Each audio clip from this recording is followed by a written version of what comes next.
তারা এই দেশের নাগরিক। তাদের একটা অংশ বা বড় অংশ পাহাড় অঞ্চলে বসবাস করে। যোগাযোগে, স্বাস্থ্যসেবায়, শিক্ষায় এই তিনটা মৌলিক বিষয়ে তারা অনেক পিছিয়ে। এরপরে আমরা লক্ষ্য করলাম প্রাইমারি স্কুলের প্যারালাল সংখ্যায় যাই হোক ইবতেদায়ী মাদ্রাসা আছে, সেই মাদ্রাসাগুলোর কোনো অ্যাকোমোডেশন এখানে নাই, আমাদের বাজেটে নাই। তারাও শিক্ষায় কন্ট্রিবিউট করছে। আমি দাবি করব তাদেরকেও এর অন্তর্ভুক্ত করা। নন এমপিওভুক্ত যে সমস্ত শিক্ষা প্রতিষ্ঠান আছে ফ্যাসিস্ট আমলে, বাস্তবতা থাকা সত্ত্বেও অনেক প্রতিষ্ঠান এমপিওভুক্ত হয়নি। এটা ঠিক যে এই ধরনের বেশ কিছু প্রতিষ্ঠান থাকতেও পারে যাদের কোনো ন্যূনতম মান নেই, দেওয়ার মতো অবস্থা নেই।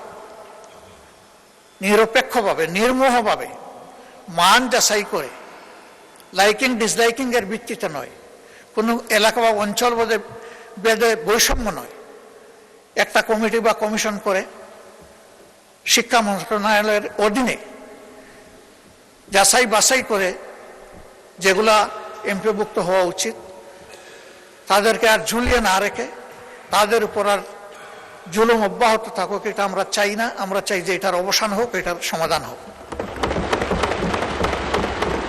শিক্ষা জাতির প্রতি কোনো অনুগ্রহ নয়, একটি জাতির অধিকার।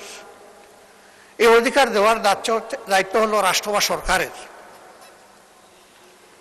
প্রত্যেক দেশে, উন্নত দেশেও শিক্ষার দুটি পথ রয়েছে, একটি সরকারি, একটি বেসরকারি।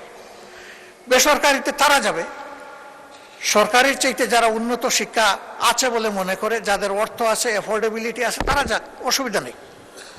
কিন্তু যে জনগণ সরকারি শিক্ষাটা নিতে চায় তাদেরকে মানসম্মত শিক্ষা নিশ্চিত করা হচ্ছে সরকারের কাজ। এই ক্ষেত্রে অবশ্যই পুরা শিক্ষাটাই সরকারিকরণ হওয়ার দাবি রাখে। এই বিষয়টাও আমি সরকারকে বিবেচনায় নেওয়ার জন্য অনুরোধ করব। তবে হ্যাঁ, এবারকার বাজেটে এটা কতটুকু সম্ভব হবে এটা তারা বিবেচনা করে দেখবেন। 5 বছরের জন্য এই পার্লামেন্ট এবং সরকার গঠিত হয়েছে। আমরা আশা করি যে 5 বছর এটা কন্টিনিউ করবে। এর একটা স্বল্প, মধ্য এবং দীর্ঘমেয়াদী পরিকল্পনা থাকা দরকার।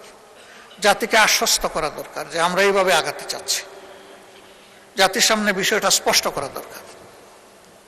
মাননীয় স্পিকার,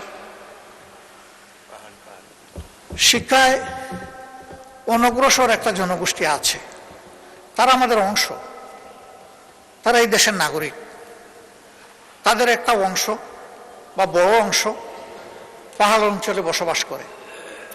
যোগাযোগে, স্বাস্থ্যসেবায়, শিক্ষায় এই তিনটা মৌলিক বিষয়ে তারা অনেক পিছিয়ে। এবং অনেক পিছিয়ে থাকার কারণেই পাহাড়ে অনবরত অস্থিরতা লেগেই আছে। তাদেরকে আস্থায় আনতে হবে, ন্যায্যতার ভিত্তিতে তাদের প্রাপ্য তাদের হাতে তুলে দিতে হবে, অতীতের বঞ্চনা সহ তাদের হাতে তুলে দিতে হবে।